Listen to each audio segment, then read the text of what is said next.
أعوذ بالله من الشيطان الرجيم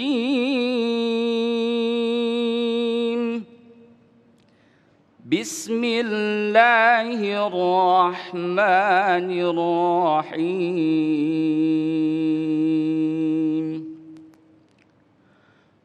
ولله ملك السماوات والأرض والله على كل شيء قدير إن في خلق السماوات والأرض واختلاف الليل والنهار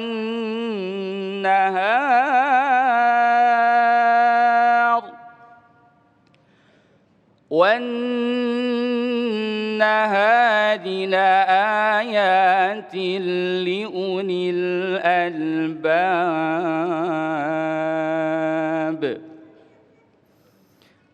الذين يذكرون الله قياما وقعودا وعلى جنوبهم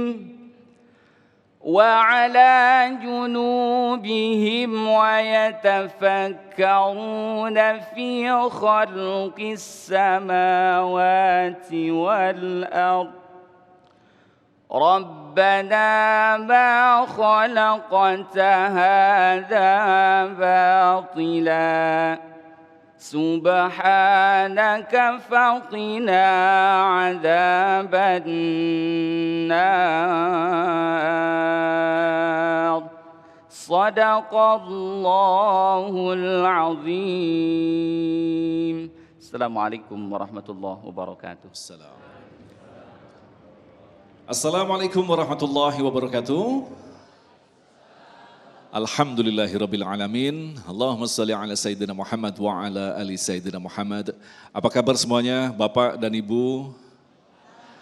Alhamdulillahirabbil alamin. Insyaallah hingga sampai saat ini kita akan diberikan kekuatan tentu saja untuk menikmati segala bentuk ibadah yang kita lakukan di bulan suci Ramadan. Baik, seperti biasa dalam kesempatan kali ini di setiap hari di selama bulan suci Ramadan setiap pukul 2 dan insyaallah sampai nanti di 3:30 kita akan hadirkan ilmu-ilmu dari guru-guru kita yang telah hadir bersama kita, Abah Raud Bahar, kemudian Gus Hayat yang kali ini kembali disiarkan dari Masjid Al-Muhajirin Jalan Kampus Trate Putih Cimeneng Mustika Jaya, Bekasi. Kita akan mengangkat satu tema yang sangat menarik sekali yang barangkali selama ini kita agung-agungkan yang bernama akal. Bagaimanakah sesungguhnya fungsi akal di dalam Islam dan bagaimana kita mampu untuk menggunakan akal yang pada akhirnya berujung kepada ketundukan kepada Allah Subhanahu wa taala. Tentunya masih bersama kami Damai Indonesiaku spesial bulan suci Ramadan yang dipersembahkan oleh Sarung Wadimor, tentu sarung kita. Selamat mengikuti. Silakan Gus Said.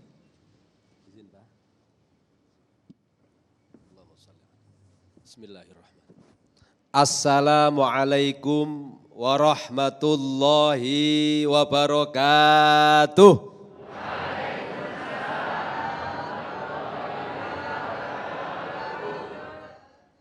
Alhamdulillahi rabbil alamin. Alhamdulillahilladzi ja'alana min bani Adam wa kammalana bil aqli war ruhi wal ilmi wal amal. Ashhadu an la ilaha illallah wa ashhadu anna Muhammadan abduhu wa rasuluh. Allahumma salli wa sallim wa karrim wa azim wa majid ala sayyidina Muhammadin sallallahu alaihi wa ala alihi wa sahbihi wa barik wa sallim ajma'in, amma ba'du. Hadratal kurama'i wal a'izza, pemirsa Damai Indonesiaku TV One dimanapun berada, hadirin wal hadirat, Bapak Ibu sekalian, keluarga besar Pondok Pesantren Al-Muhajirin Teratai Putih Islamic Boarding School yang insya Allah diberkahi dan dimuliakan Allah. Siang hari ini kita sudah memasuki hari ke-16 di bulan suci Ramadan, betul? Terasa apa enggak puasanya? Enggak terasa. Kenapa? Saat kita ibadah dengan senang dan riang gembira kok tidak terasa? Karena kita sedang merasakan pertolongan dan taufik dari Allah Subhanahu wa ta'ala. Maka mari kita syukuri anugerah yang sudah diberikan oleh Allah terus menerus kepada kita hingga kita bertemu bulan suci Ramadan dan kita mampu menjalankan separuh dari bulan suci Ramadan dalam keadaan sehat walafiat. Semoga di separuh terakhir Allah masih terus mencurahkan kasih sayangnya, kita bisa menyempurnakan ibadah di bulan suci Ramadan dalam keadaan sehat walafiat, bertemu dengan hari raya Idul Fitri, bertemu dengan sanak keluarga dalam keadaan kita saling memaafkan dan memberi maaf. Amin. Allahumma amin. Hadirin wal hadirat rahimana wa rahimakumullah. Akal itu adalah tema kita hari ini. Apa akal itu? Di mana akal itu berada? Allah Subhanahu wa ta'ala menciptakan akal pertama kali setelah Allah menciptakan ruh. Berarti akal istimewa apa enggak? Dalam satu kisah disebutkan awwaluma yakhluqullahu subhanahu wa ta'ala al-aqlu. Perkara yang Allah ciptakan pertama kali setelah ruh itu adalah akal. Kenapa akal ini diciptakan? Karena akal inilah yang akan menjadi penentu dan pembeda kita sebagai manusia, anak cucu Adam dengan binatang dan makhluk Allah yang lainnya. Oleh karena itu orang Arab memberikan makna al-aqlu huwan nur. Akal itu adalah cahaya. Orang Arab yang lain memberikan makna al-aqlu huwa asyai'u alladhi yartabitu ilal af'al. Akal adalah sesuatu yang akan mengkaitkan dengan aktivitas seseorang. Maka orang kalau akalnya konslet alias orang yang tidak begitu sempurna, kira-kira disuruh A ngelakuin B atau C? B atau C, karena akalnya tidak nyambung. Berarti akalnya tidak sempurna. Tapi kalau yang orang itu akalnya sempurna, dibilang A dia akan bilang A, dibilang B dia akan bilang B. Lalu di mana letaknya akal? Imam Ghazali dalam kitab Ihya di juz pertama beliau membahas panjang lebar tentang akal. Yang intinya al-aqlu kana fi qalbil insan. Akal itu ada dalam bagian hati manusia. Tapi jangan dibayangkan hati itu kayak gambar love yang ada kalau kena disakitin itu pecah gitu ya. Bukan hati yang seperti itu. Tapi hati bermakna al-qalbu. Al-qalbu yang punya makna berbolak-balik. Yang kadang tiba-tiba sedih, kadang tiba-tiba senang. Nah, akal itu ada dalam bagian itu. Tapi semua dalam kerangka kendalinya roh.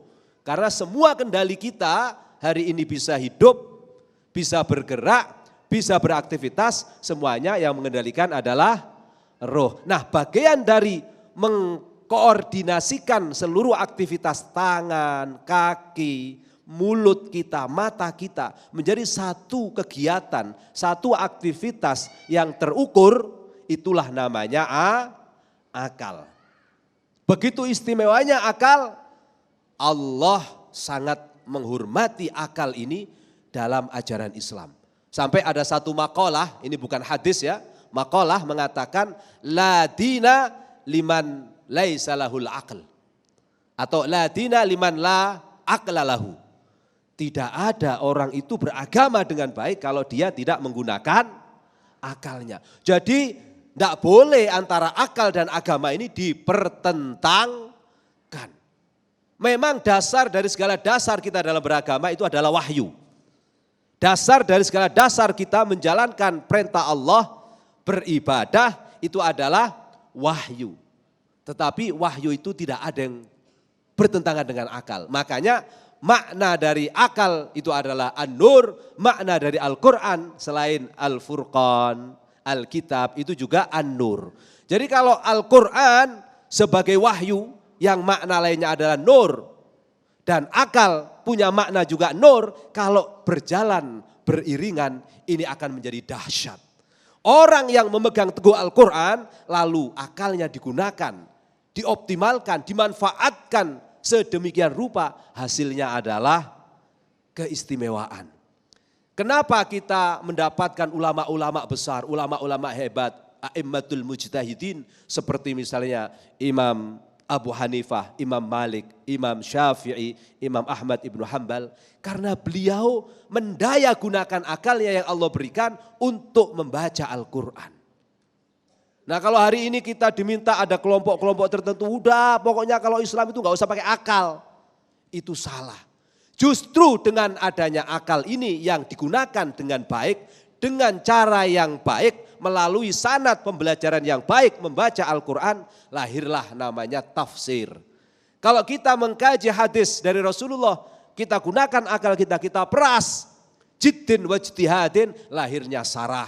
Kalau kita mengkaji ayat-ayat hukum, ayat-ayat tentang dasar-dasar kita beribadah, lalu kemudian kita gunakan akal kita untuk memeras itu, lahirlah fikih. Lalu di mana letak dari alasan orang-orang yang mengatakan akal itu tidak penting dalam beragama? Maka hadirin wal hadirat, Bapak Ibu sekalian, para pemirsa Damai Indonesia, TV One yang dimuliakan Allah, hati-hati kalau ada orang yang mengaku kiai, ulama atau siapapun, tapi mengajak orang-orang beriman, orang-orang yang beragama, tidak menggunakan akalnya dengan sebaik-baiknya. Karena apa? Al-Quran sendiri yang mengatakan, afala ta'qilun. Afala tatafakkarun, afala tatadabbarun. Ini di banyak ayat. Artinya apa? Al-Quran sebagai firman Allah memberikan mandat kepada kita manusia anak Adam untuk menggunakan akalnya. Maka orang yang menggunakan akalnya insya Allah akan selamat dan insya Allah akan mendapat hidayah dan petunjuk dari Allah Subhanahu wa ta'ala. Sebaliknya orang yang tidak menggunakan akalnya siaplah untuk tersesat. Sebab apa? Orang yang tidak menggunakan akalnya akan kalah dengan nafsunya, dan orang yang kalah dengan nafsunya dia akan tersesat dan tergelincir ke dalam kesesatan. Na'udzubillahi min dzalik. Kita lanjut nanti setelah yang berikut ini. Baik, terima kasih. Dan itulah tadi pemirsa yang dirahmati Allah, memang unik sekali, luar biasa sekali alat yang dititipkan di dalam diri kita yang disebut dengan akal. Dan kita patut bersyukur dengan akal ini membedakan dengan makhluk-makhluk lainnya. Tetapi waspadalah, akal tanpa petunjuk dan wahyu justru akal yang akan tersesat.